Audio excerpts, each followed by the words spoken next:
This episode is brought to you by Kia's first 3-row all-electric SUV, the Kia EV9, with available all-wheel drive and seating for up to 7 adults, with a 0 to 60 speed that thrills you 1 minute and available reclining lounge seats that unwind you the next. Visit kia.com/EV9 to learn more. Ask your Kia dealer for availability. No system, no matter how advanced, can compensate for all driver error and or driving conditions. Always drive safely.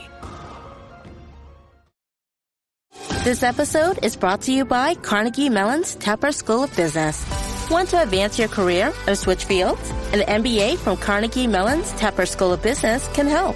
Earn your degree from a top-ranked business school with a thought-provoking curriculum, one-on-one leadership coaching, support from experienced career counselors, and full-time, online hybrid, and accelerated MBA formats. Join the intelligent future. Visit cmu.edu/Tepper to learn more. 'Tis the season to shine with H&M. Discover the holiday collection and find fashionable pieces for your wardrobe or for under the tree. Get inspired and dazzle with this year's glam. From tuxedo styles, bow detailed pieces, impressive prints, and more. From unforgettable looks to unforgettable gifts. With fashion finds to home decor, find it all at H&M. Treat your loved ones and yourself this season. Shop in-store or at hm.com.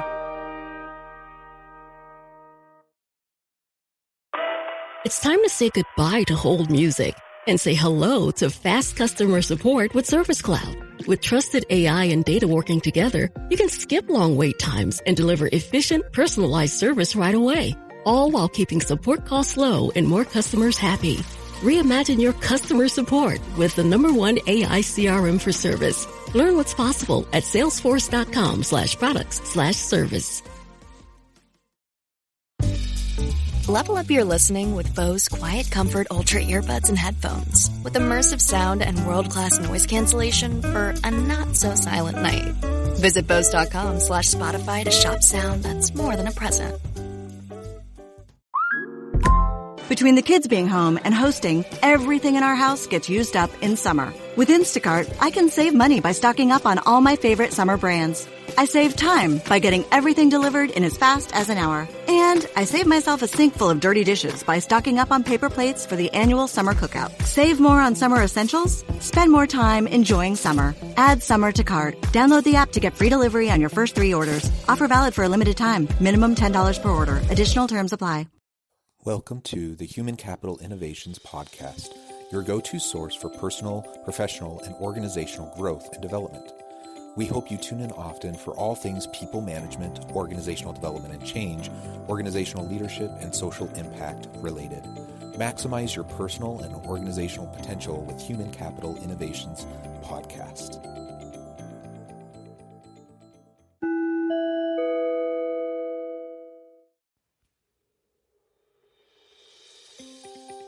Welcome to the Human Capital Innovations Podcast. In this HCI podcast episode, I talk with Brett Putter about how to define, embed, and manage company culture.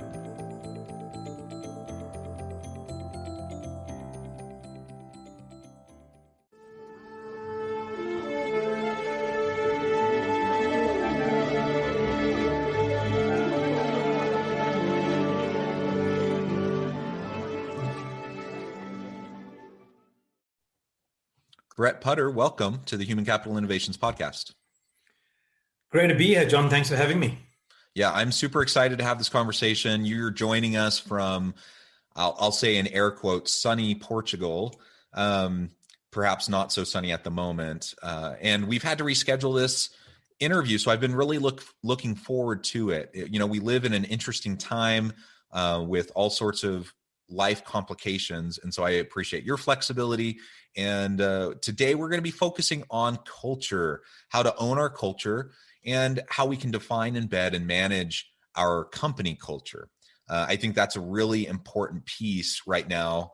It's always an important piece for organizations, but I think particularly during this pandemic time and everyone's wrestling with how they can maintain and sustain a meaningful company culture, even while, often many of the employees are working remotely, or perhaps the entire workforce is remote for a particular company. So these are the types of things that we'll explore together today.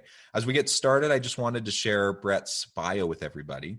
Brett Putter is an expert in company culture development, consulting with companies and leaders worldwide on how to design, build, and develop a strong functional company culture. He is a CEO of Culture Gene, a culture leadership platform helping high growth companies build strong functional cultures via software and human expertise. Prior to founding Culture Gene, Brett ran an international executive search firm working with high growth tech companies to expand their executive teams across Europe and the US. His first book, Culture Decks Decoded, was published in 2018, and his second book, Own Your Culture: How to Define, Embed, and Manage Your Company Culture, was published in September of 2020. He writes a popular blog on culture-driven companies and is a sought-after speaker. Brett, it is a real pleasure to have you joining me on the podcast today. Welcome again. And before we launch into the conversation, anything else that you would like to share with listeners by way of personal background, context, anything like that? No, John, just thanks for your flexibility as well. When we were last supposed to have this call, I had a pipe burst in the roof of my house, and there was chaos and pandemonium. So it didn't happen, but thank you very much for your flexibility as well. My pleasure. And pipes bursting and water damage is like my biggest nightmare. Literally the thing that keeps me up at nights and wakes me up in the middle of the night. I think I hear dripping and I'm like, there's water in the wall or something, So I can relate. Like that's a stressful time, and I hope that things have been resolved and that you're things are okay at home. Thanks. Well, as we get started, maybe you can start with just sharing a little bit more about why you got into this space, because I think listeners do appreciate that kind of a perspective, not only in terms of your own company, but just really this whole consulting work around company culture, why that's important to you, why you got into the space. What inspired you, to produce these two books, and then we can start to delve into some of the specifics in relation to defining, embedding, and managing company culture. Yeah. So as you mentioned, I was the managing partner of an executive search firm, and I was lucky enough about 5 years ago now to work with three companies almost in a row where the CEOs had very clear understanding of their culture. And that actually meant that the searches I ran were different, because I was asked to find candidates that had the skills, the experience, et cetera, but specifically a match with the values of the company. And so that was a much harder search to do. It's hard enough to find candidates anyway. Now you've got to find a match with values, which we didn't know how to do. So it took us longer. But actually, when we got to the interview stage and then post-interview, and then when the candidate joined, it was just chalk and cheese. The interactions were so different, so brilliant in so many ways. And then the way the successful candidates impacted the businesses was just radically different from what we were used to. So that's where the penny dropped for me. And I thought, hold on now, this is where this is the missing link, really, because typically I hadn't been asked to do this. And so, I'd heard about this phrase culture fit, and I'd not taken too much, not paid too much attention to it because it wasn't demanded of us or required of us. And all of a sudden I realized, wow, this is where the difference lies. And then I decided to really research culture. I started interviewing CEOs. I've written many, many blogs, and as you said, written the two books, because that I found my passion. I found the thing that I want to do until I die. And then after that, if possible. Well, that's wonderful. It's something that I'm quite passionate about as well. And it's this tricky thing, because when we talk about culture fit, at least here, in my context, sometimes that phrase is used as a pretense to basically allow for and provide cover for implicit bias and kind of prejudicial types of approaches towards the selection process that aren't appropriate. I can say it's culture fit, and so then I only select people who are like me, right? And that's not healthy for an organization. So that's not what we're talking about at all. And I feel like sometimes people who don't really understand culture fit, they kind of pervert the whole point, the whole idea of it. And it's not to just get a group of people together who all look, think, and act the same way. Rather, it's these underlying kind of values, a connection with the purpose and the meaning around the organization and what they do. And that's what we want to build on. Having a diverse group is essential if we want to have a successful organization, an innovative organization, and they're not competing goals. You can have a very diverse, inclusive organization that also has really great culture fit, where you can have people really working together well, but also pushing on each other well in order to drive great outcomes. Yeah, I agree. I have a little bit of a love-hate relationship, and more of a hate relationship with the phrase culture fit, because I think people use it as a catch-all for gut instinct or intuition. And yes. And it's, those gut instinct or intuition are not scalable. They're not reliable. They're highly fallible, because it's about how I feel about you. And if I woke up on the wrong side of the bed today, I'm going to just feel bad anyway. So also, my gut instinct is different to your gut instinct and different to their gut instinct. So getting a company-wide intuition that's consistent is really, it can be done, but you've got to do it for a long time. And going back to your point about values, with my clients, we work on, when we're building recruitment capability, we work on hiring for values fit. We work on hiring for, how does this person match our values? Because actually, you can't fundamentally accurately define your culture. So if you can't define your culture, you can't hire for it properly. And so I'm definitely on the same wavelength as you on that. It's a real bugbear of mine. Yeah. So let's talk more about values. What do you see as some of the biggest mistakes, the challenges that organizations make when they're trying to define their values, and then go through that search process and try to bring people on board that have alignment? Because what I've noticed, one of the things I've noticed anyways, is that organizations have their espoused values, what everyone says is important. And so they agree, yeah, these are important. They put it on their website. They say all the right things. But in terms of what the actual lived experience, the lived values of the organization, they don't always align well with the espoused values. And so then if you're trying to find value fit between, applicants and working with a team based on espoused values as opposed to what's actually happening, then you have a mismatch, right? So yeah, that's one thing I see, but maybe you can speak to that point a little bit, but other mistakes that you see organizations make. Yeah, so that comes from the mistake of the leadership team dominating that conversation. And so we have this aspiration to be X, and we have this aspiration to build this great business. And in order to do that, we have to do these great things. But actually what we're doing on the ground in the trenches is not X, it's Y. And so what I try and do is get my clients to think about, what are your current actual values, of which there are negative values. So silo mentality or bottlenecks, or what are your current values and behaviors, and what are your aspirational values and behaviors? Let's look at the overlaps between the two, and then let's look at the impediments within the organization that are going to stop us achieving the aspirational values. And ultimately, at the end of the day, the values that are defined are a combination of current and aspirational. So you've got a little bit of, let's continue to do what we're doing because that's great, and then let's stretch a little bit here. Another problem I see, and a mistake I see companies make, is they forget that values are already very much open to interpretation.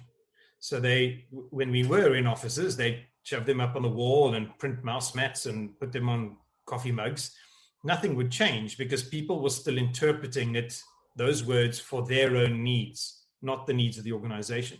So I recommend companies define what I call expected behaviors against those values. So what is the expected behavior in the organization? And by definition, what do we not accept in this organization against this value? And that's where you then move towards clarifying, you move towards giving people the ability to make decisions based on these values. If you've got a choice between two and one is clearly a decision that matches the values, it's not such a hard choice. So that's where you start going deeper into the layers of the onion of really defining what it means in this organization to have these 5 words or phrases.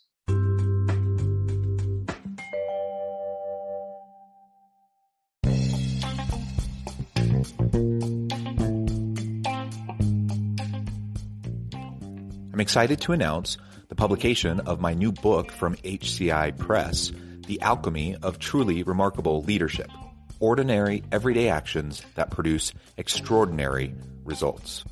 Consider how the nature of work has shifted over the past 50 years. With increased globalization, rapid technological advancement, and the shift in economic composition, the average job of today looks very different than the average job of 50 years ago. What will the jobs and organizations of tomorrow look like? Moreover, what does this all mean for organizational leaders? What are the core competencies and capabilities of organizations and their leadership that are prepared for continued disruption and geopolitical and socioeconomic shifts? Regardless of what the future holds, increasingly, leaders need to be socially minded, data-driven, decisive, champions of talent, and disruptors of the traditional notions of leadership, teams, organizations, and work. The Alchemy of Truly Remarkable Leadership will help you to explore your own leadership competencies and capabilities and consider ways to apply and implement them into your workplace and personal life.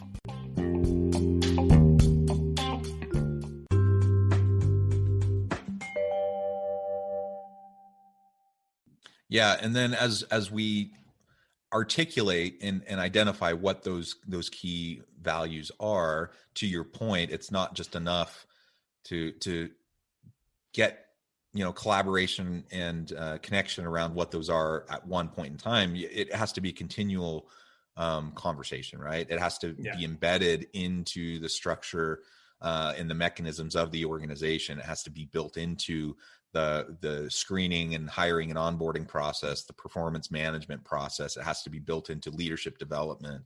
It just has to be pervasive across communication within the organization if it's going to have any meaning and value and take hold in any sort of way. Otherwise, it just ends up, like you said, it just ends up being, on, a piece of paper or on the website or on the wall, and it doesn't really do anything. And it requires that continual attention, right? As we Absolutely. Have a continual attention to it, and then we can also evolve over time as necessary, dependent on the marketplace and shifting internal and external pressures and things like that, because things do shift. But we can then also, still try to stay true to our core values while adjusting to the context. Yeah, I think this point about communication and embedding and integrating it into everything. In our process, we start with the leadership team, because if the leadership team, if the CEO doesn't buy in and doesn't start behaving accordingly, if they're not, and then the leadership team won't change, and the people who report to those people won't change. So it's pointless if you don't start with the leadership team. And from there, it's into all the processes, all the functions, all the disciplines in the organization. And then it's into the managing of it. Ultimately, Culture Gene, our mission is to help turn company culture development into a recognized business function, in the same way that sales, marketing, and engineering are. I mean, you wouldn't go to your board and say, we're not going to do anything about finance for the next 6 months. We just, the finance team are going to take 6 months off. Your board would get rid of you. But it's okay to not do anything about culture. It's, and so that's where we need to get culture to. Yeah, I completely agree. It often gets set aside, and people really do often think that they've arrived. They figured it out. Last year we talked about mission and vision and values. This year we can focus on other things. Well, certainly priorities shift, and what has what's on the forefront of your focus might shift, but it has to be there. It always has to be part of the conversation. And if not, what you end up seeing are behaviors that are inconsistent with the values and the desired culture that you want within the organization. And that's something, for me, as someone both in an organization or leading an organization or trying to consult with an organization, that's my biggest pet peeve is I just can't stand when I have leaders who are saying one thing and then they do something totally different. So you say that the employee experience is one of your core values. That's awesome. Employee success, great. That's wonderful. But then you have all these policies and practices that are in place that exploit your people. That it clearly has no meaning, and people aren't dumb, and they recognize the incongruency there. And instead of driving any sort of meaningful, positive development and movement forward, it actually undermines trust. It undermines the ability to do anything positive moving into the future. So I think we have to be very careful about that, and we need to walk the walk and not just talk the talk. Yeah, I completely agree. There are,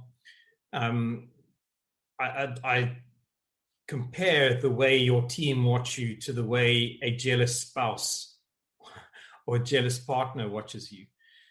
Your team aren't jealous. They just want to know that you're going to deliver on the implicit agreement that you set with them. And that implicit agreement has to do with the values, which is often not defined well enough, but they know what they signed up for. And so as soon as you go against, but your behavior goes against what you've said, that creates a terrible disconnection between them, the culture, you, etc. So it's something that is rife. It's something that happens daily in organizations, and it's very frustrating to think that there is this lack of awareness or emotional intelligence in the leadership to go and think, oh, well, I can get away with this because I am a leader. Yeah, exactly. What I see often is really there's one set of rules for the leaders, and then there's another set of rules for the quote unquote peons below, right? And that just doesn't work. So you might, if you're a leader and you kind of think that way, you think you can get away with something, or you think different rules apply to you, I think you're in for a rude awakening at some point, because it's not sustainable. That kind of an approach is going to undermine your moral leadership, your ability to have positive buy-in and influence the people that you work with. And so you have to be very, very thoughtful and careful about that. You have to hold yourself to a higher standard, not a lower standard, in terms of the values that are espoused. Absolutely. Yeah. The higher standard point is spot on. If you even if you're on the same standard, that's not enough. You've just got to go a little bit further and demonstrate. And I recommend go towards the areas where psychological safety is, demonstrate your mistakes, demonstrate your weaknesses, show that other people can do the same thing in your organization, and they're not going to get, their heads bitten off for making a mistake, because those are the areas that all organizations are not very good at. There are very few where you can actually go and say, yep, we've developed an environment of psychological safety here, and we really believe it, and ask everybody in the team and they'll tell you it. Yeah, absolutely. And in your book title, you talk about managing culture. What do you mean by that? How do we manage culture? So we manage culture if we get it to a stage that it's become habitual, and we can look at it and go, okay, the culture engine is working really well, and that means we can start to look to measure certain elements. So we can measure the engagement, which is what lots of companies are doing at the moment. There's the basic survey tools. But we can measure feedback. We can measure the number of times people are giving and receiving feedback. We can measure the value of the feedback. We can measure that in relation to our customer NPS scores. And it's where you start to measure elements of your business that have something to do with the impact of culture. So employee retention. If you're working hard on your culture, your employee retention, if you're hiring the right values for it, your employee retention should be fabulous. Your employee development and their learning and development, if you score them on how are you learning and what are you learning, if they're on the upward curve, they're not going to leave you because they're developing and growing, and that's got to be part of your culture. If you are recognizing people who, when they live the behaviors, you can measure the recognition that's happening. You can measure the rewards that are being given. There are ways to start to combine measurements of elements of your business, where ultimately you can look at it and go, okay, we can see that the engineering team are, they're the last couple of months, very low feedback scores, very low perceived productivity. We're getting a lot of the vibe that the communication is not going right. We're measuring the culture now. People are starting to leave. We're measuring the culture. We're getting in the one-to-ones. We're getting a bit of negative feedback. We're measuring the culture. Okay, let's step in there and talk to the VP of engineering and see what's going on. So that's what I mean by it's combining elements of culture with elements of your OKRs and the way you run your business, and now looking at it and going, okay, we can see that we're on track here, or we're starting to lose focus here. Yeah, those are great points. Now, we're getting close to time to finish up today, but I did want to make sure we had an opportunity to talk a little bit about this COVID environment and the virtual workforce and what that's meant for culture, and what you see happening as we start to come out of the pandemic. What does that mean for organizations as they're trying to develop, embed, manage their culture? Yeah, I think what leaders need to do is two things. We need to think about what we had and what we no longer have, or what we will have less of in the future. So if we go fully remote, we will not have these things. If we go hybrid, we will have some of these things some of the time, but we can't rely on them. So these things are osmosis, proximity, body language, being able to read body language, the immediate and reliable communication, asynchronous versus synchronous communication styles. Information dissemination in an office happens easier to a degree. Informal and formal feedback, the recognition and reward, visibility and availability. These things where we are right now, we've lost them. We've lost control of the environment because people are now at home. We've lost structure because people are choosing when they want to work. We've lost the banter and camaraderie. And as a leader, you've got to think about, okay, how do I overcome this? How do we get ahead of these things because our culture is degrading?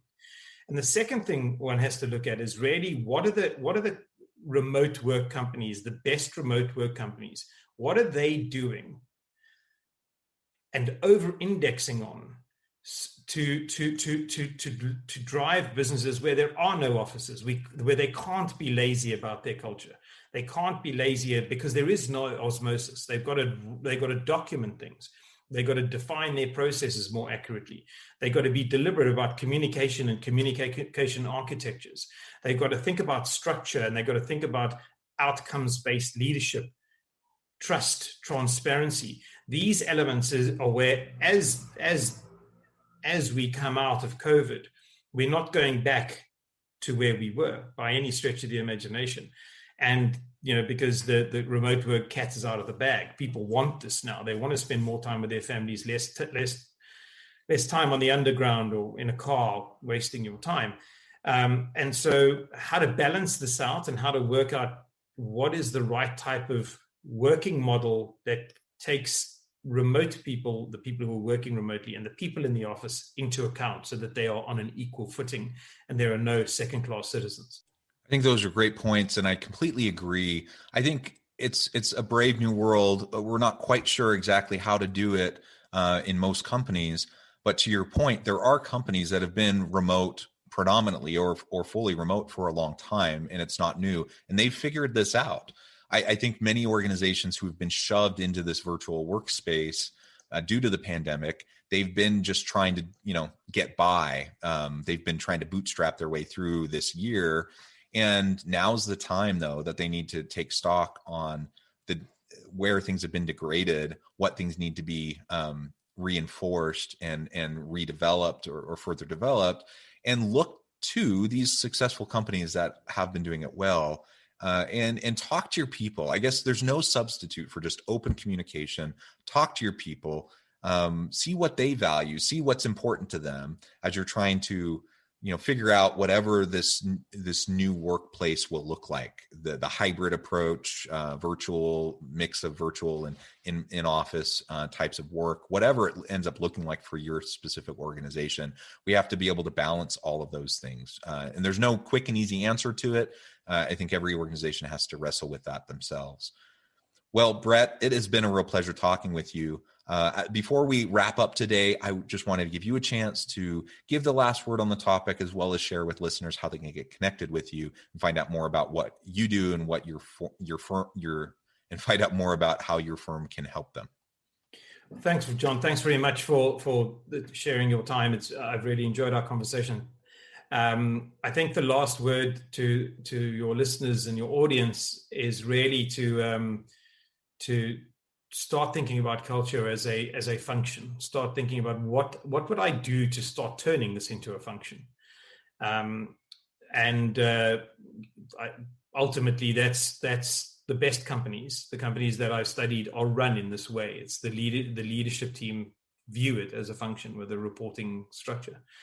So in terms of me, my company is called Culture Gene, which is culture, GENE.ai.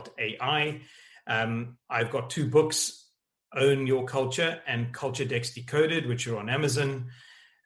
You can get Culture Decks Decoded on my website. You can find a free PDF copy there.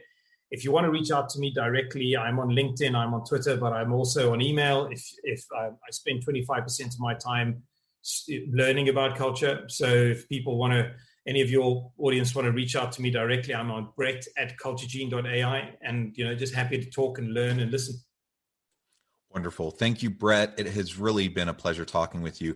I have a feeling we could talk about this on and on and on for hours. It's something we're both passionate about. And if you're open to it, I'd love to have you back on in the future where we can explore this in greater depth. I do encourage listeners to reach out to Brett, get connected, find out more about what he and his company can do for you, and check out his books. There's tremendous insight there that can really be helpful. And for everyone listening today, as always, I hope you can stay healthy and safe, that you can find meaning and purpose at work each and every day. And I hope you have a great week.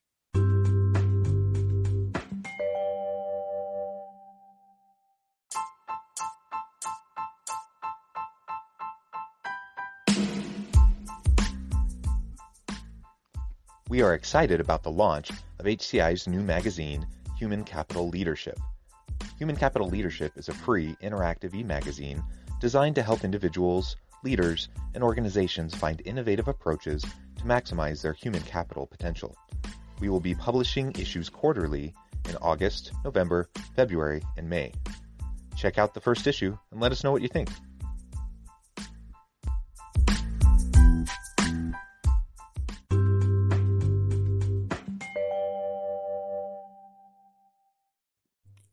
Thanks again for joining us for this episode of the Human Capital Innovations Podcast.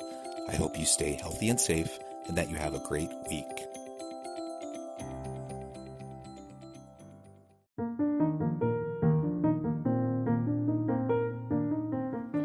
Check out our new weekly LinkedIn newsletter, Alchemizing Human Capital, exploring industry trends via original research and interviews with executives and thought leaders from across the globe. We look forward to having you join us.